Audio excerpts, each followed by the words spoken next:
সম্মানিত মাস রজব মাস যাচ্ছে, এই রজব মাসের তাৎপর্যের আসল কারণটা আমরা বেশিরভাগ মানুষ জানি না। আমার যে ভাই উত্তর দিয়েছেন, আরও এক ভাই তার সাথে সায় দিয়েছেন, আরও কেউ কেউ একমত আছেন যে রজব মাসের তাৎপর্যের কারণ হলো এটা শবে মেরাজের মাস। ভাইরা আমার, এটাকে একেবারে উড়িয়ে দেওয়া যায় না যে এই মাসে মেরাজ হয় নাই, সেটা বলা যায় না। আমাদের নবী করিম সাল্লাল্লাহু আলাইহি সাল্লামের জীবনে মেরাজের ঘটনা ঘটেছে না ঘটে নাই? ঘটেছে। মেরাজের ঘটনা ঘটেছে, এটা নিয়ে সন্দেহ করবার কোনো সুযোগ নাই।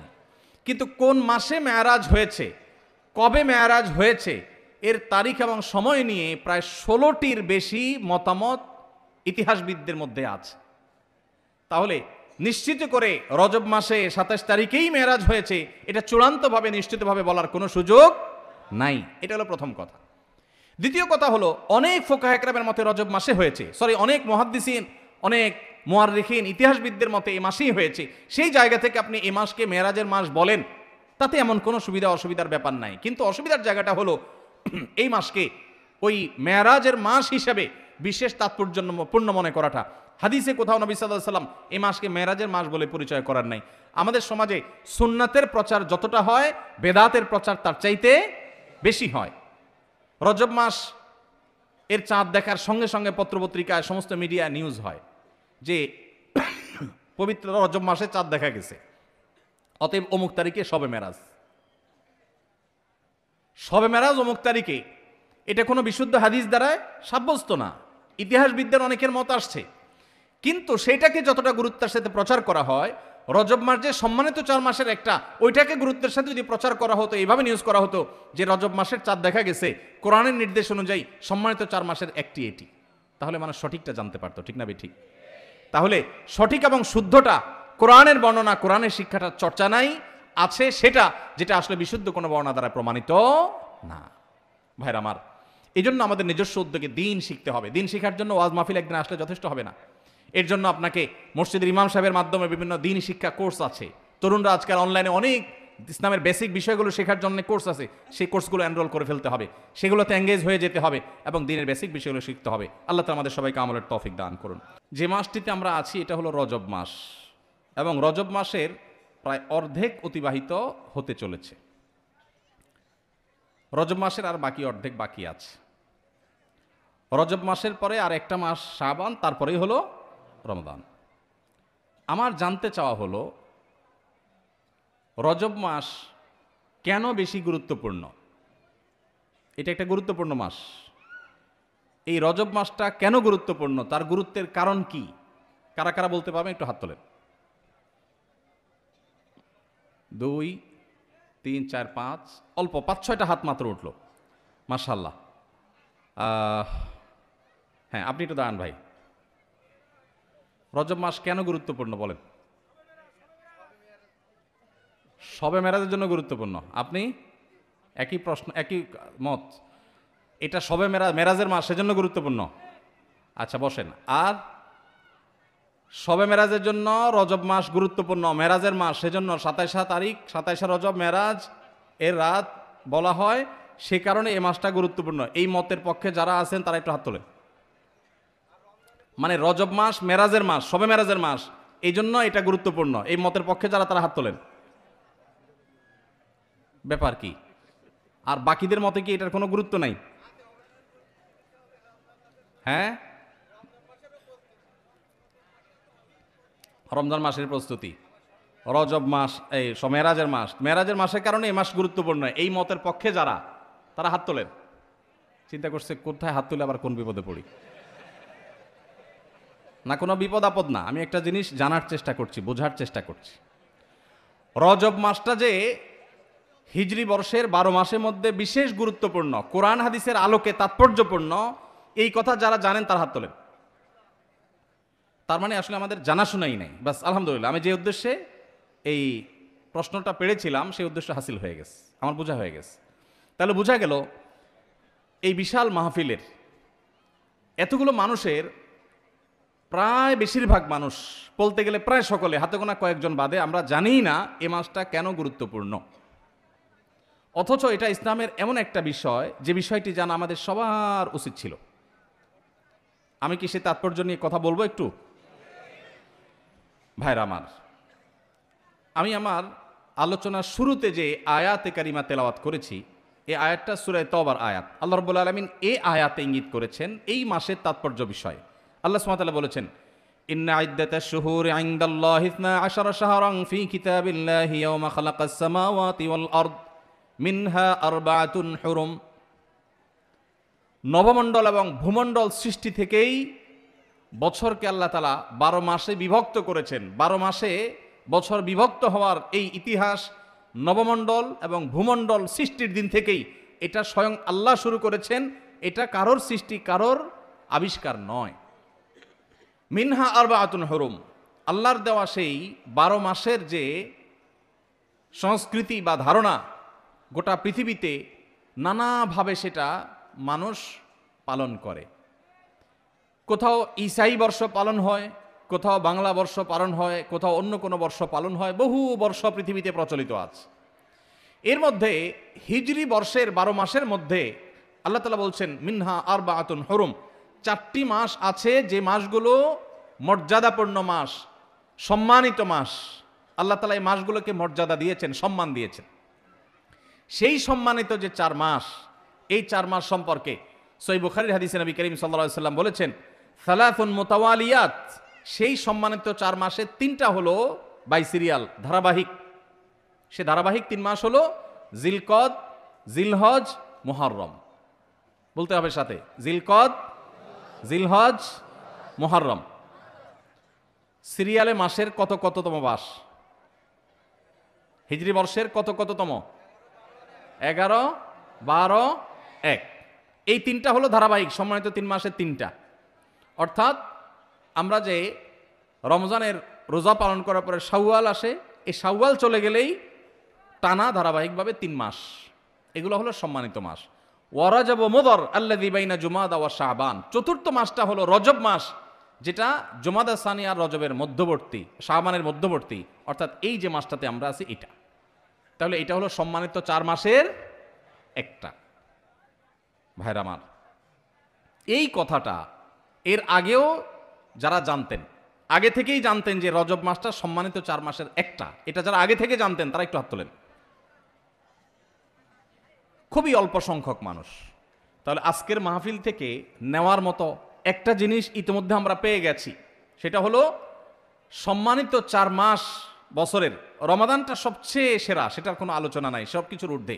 রমজান মাসের পরে হিজরি বর্ষের 4টি সম্মানিত মাস আছে। এই 4টি সম্মানিত মাসের মধ্যে 3টা ধারাবাহিক, জিলকদ, জিলহজ, মুহররম, আর 4র্থ মাসটা হলো রমজান মাসের আগের মাস, অর্থাৎ যেই মাসটাতে আমরা এখন আসি, রজব মাস, এই মাসটা। তাহলে এই ইলমটা, এই কোরআনের ধারণাটা, এটা আজকে থেকে নিয়ে যাব ইনশাআল্লাহ। এই ইলমটা নিলে লাভ হবে কি?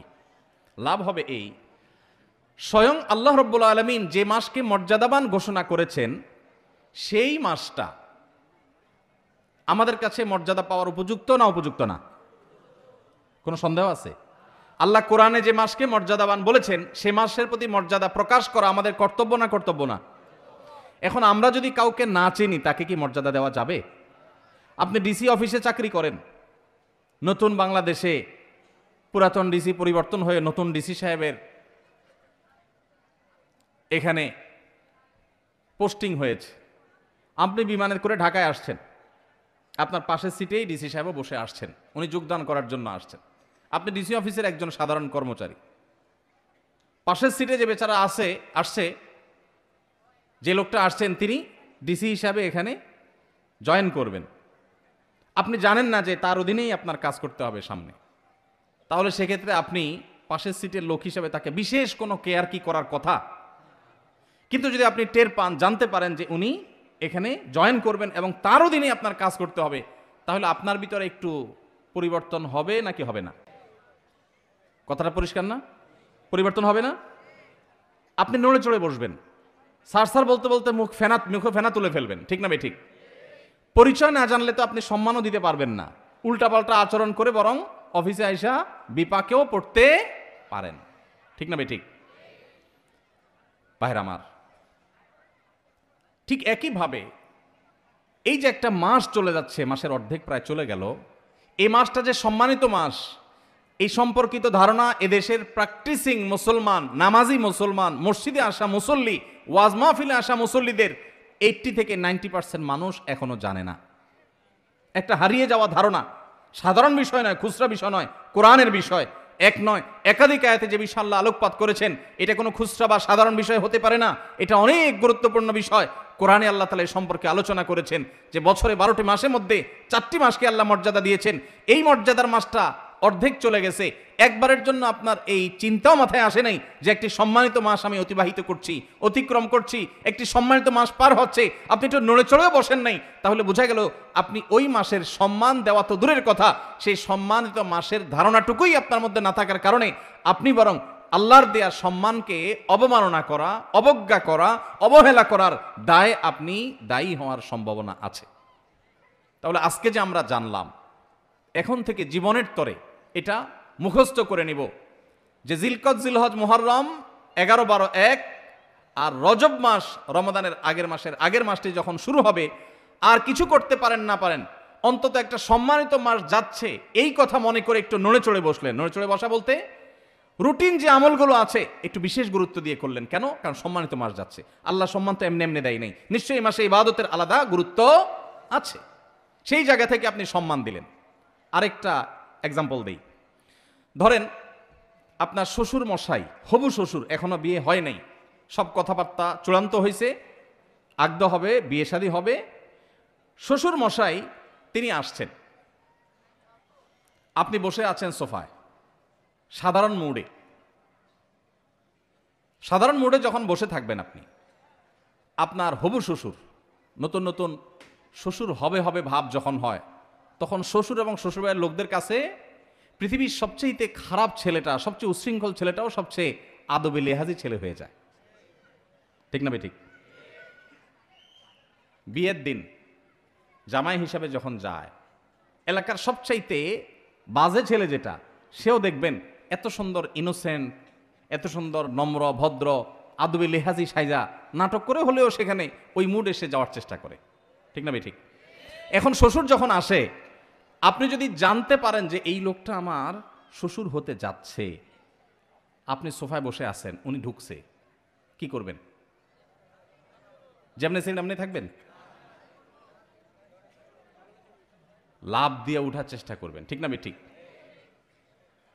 আব্বা বলবেন না আঙ্কেল বলবেন, এটা নিয়ে টেনশনে পড়ে যাবেন। ঠিক না বেঠিক? নড়ে চড়ে উঠবেন। আর যদি অন্য সাধারণ মানুষ আসে, চিনেন না, তাহলে হয়তো আপনি ড্যামকেয়ার ভাবে বসে থাকবেন। রজব মাস প্রবেশ করার পর আপনি যদি জানেন যে একটা সম্মানিত মাস প্রবেশ করেছে, আল্লাহ সম্মান দিয়েছেন, সাথে সাথে আপনি নড়ে চড়ে বসবেন। নড়ে চড়ে বসা কি? অন্য সময় ফজর নামাজের জামাতে গাফিলতি হলেও রজব মাস যাচ্ছে এই কথা মনে করে তাড়াতাড়ি মসজিদে চলে যাবেন, কারণ সম্মানিত মাস যাচ্ছে, আল্লাহ সম্মান দিয়েছেন। আমি যদি নড়ে চড়ে না বসি, আমি যদি আমলের জন্য নড়ে চড়ে আমি নিজেকে প্রস্তুত না করি, তাহলে আল্লাহর দেওয়া সম্মানিত মাসের প্রতি আমি অবহেলা এবং অবজ্ঞা প্রদর্শন করে বেয়াদব হলাম। ভাইরা আমার, ধারণাই নেই সমাজে, আলোচনাই নেই। মসজিদের ইমাম সাহেবদের প্রতি আমার অনুরোধ, সম্মানিত মাসগুলো যখন আসবে প্রতিটা মসজিদে মসজিদে এ সম্পর্কে আলোচনা করবেন, আলোকপাত করবেন, আমাদের ভাইদেরকে ধারণা দিবেন। অনেক ভাই আছেন 50-60 বছরের মুসলমান, তার জীবনে 50 বার সম্মানিত মাস এসেছে, একটি বারের জন্য তিনি কেয়ারও করেন নাই, জানেনও না, তার মাথায় আসেই নাই রজব কি আর জমাদের সানিয়া কি, কোনো পার্থক্য নাই, কোনো ব্যবধান নাই, কোনো ভাবলেশ নাই। এর মানে হলো আল্লাহর দেয়া সম্মানিত মাসের প্রতি সম্মান প্রদর্শন আমি করলাম না, অবজ্ঞা করলাম। এটা সুস্পষ্ট আল্লাহর দেওয়া মর্যাদার প্রতি অবজ্ঞা, অসম্মান এবং বেয়াদবি। ভাইরা আমার, তাহলে এখন থেকে সম্মানিত মাস যখনই আসবে, এই মাসকে সম্মানিত মাস হিসাবে আমরা একটু কেয়ার করব, চেষ্টা করব না ইনশাআল্লাহ?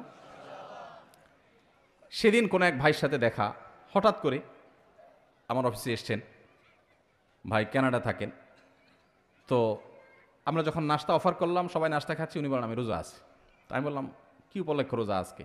সোম না, বৃহস্পতি না, আইয়ামে বীজ না, হঠাৎ করে আজকে এই মঙ্গলবারে কিসের রোজা? তুমি বললেন না, কোনো মাসনুন রোজা না, যেহেতু সম্মানিত মাস রজব যাচ্ছে, সম্মানিত মাস উপলক্ষে রোজা রাখার কোনো স্পেশাল নির্দেশ নাই হাদিসে কোরআনে, কিন্তু আমি নিজে থেকে একটু নফল হিসাবে এটা রাখছি। একে তো শীতকাল, এই সময় নবী সাল্লাল্লাহু আলাইহি ওয়াসাল্লাম রোজা রাখার জন্য উৎসাহ দিয়েছেন, আবার সম্মানিত মাস, আল্লাহ সম্মান দিয়েছেন, সেজন্য আমি নিজের উদ্যোগে সুন্নাহ হিসাবে না, একটু নফল আমল করার চেষ্টা করেছি। আমার দিলটা শীতল হয়ে গেছে শুনে। উপস্থিত যারা ছিল সবাইকে বললাম, দেখেন, এটাকে বলা হয় কোরআনের শিক্ষা, এটাকে বলা হয় হাদিসের শিক্ষা। ওয়াজ মাহফিল শুনতে শুনতে কান ঝালাফালা করে ফেললাম, একেবারে ওয়াহ কি ওয়াজ হয়েছে, কি ওয়াজ শুনলাম, এই সমস্ত ওয়াহ আর আহ বলে চলে গেলাম, কিন্তু কিছু শিখতে পারলাম না। জীবনে কোনো পরিবর্তন হলো না, কোনো চেঞ্জ আসলো না, কোনো আমল আসলো না, কোনো বদামল ছাড়া হলো না। এটা কখনো দ্বীনের শিক্ষা অর্জন হতে পারে না।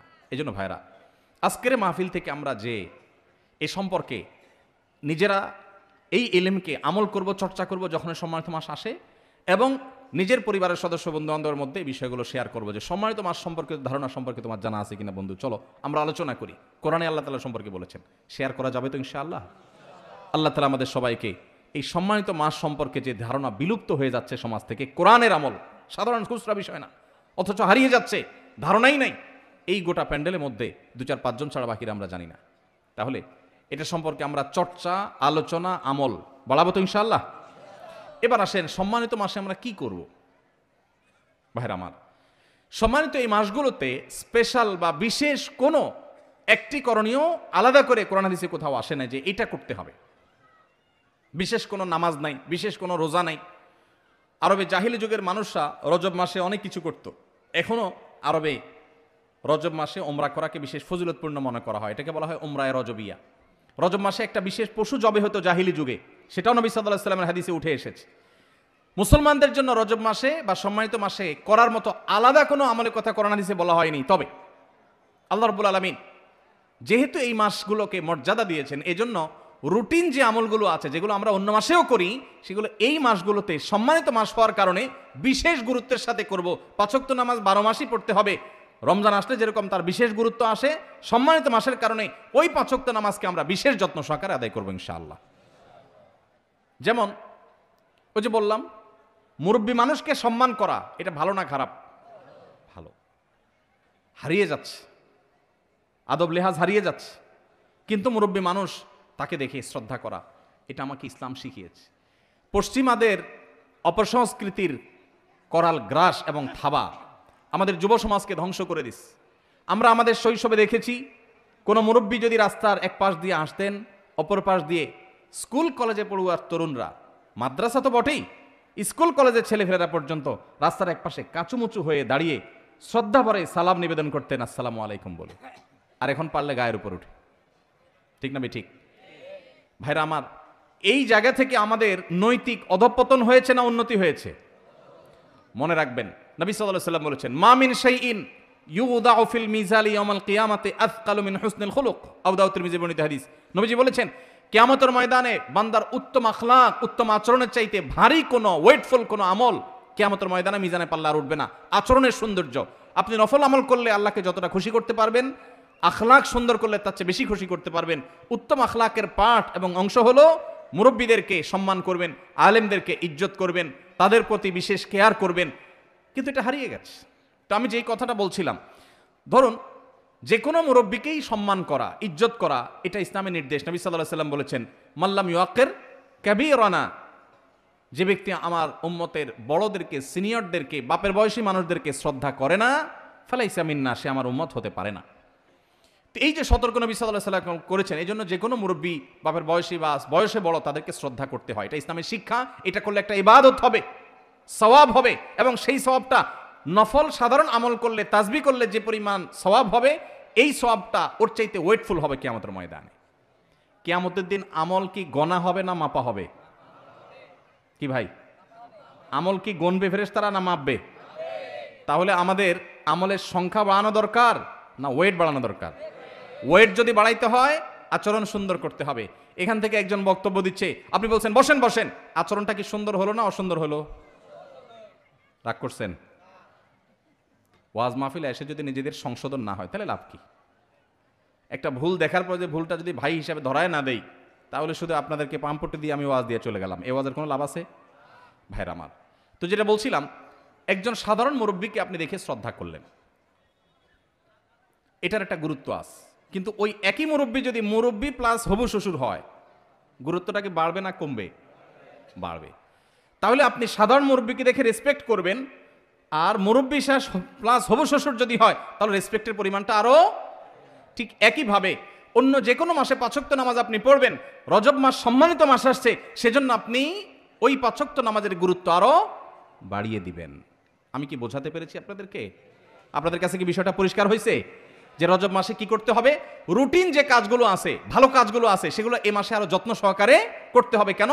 সম্মানিত মাস যাচ্ছে, আপনি কোরআন তেলাওয়াত প্রতিদিন করেন, মাশাআল্লাহ, আল্লাহ আপনাকে তৌফিক দিয়েছেন।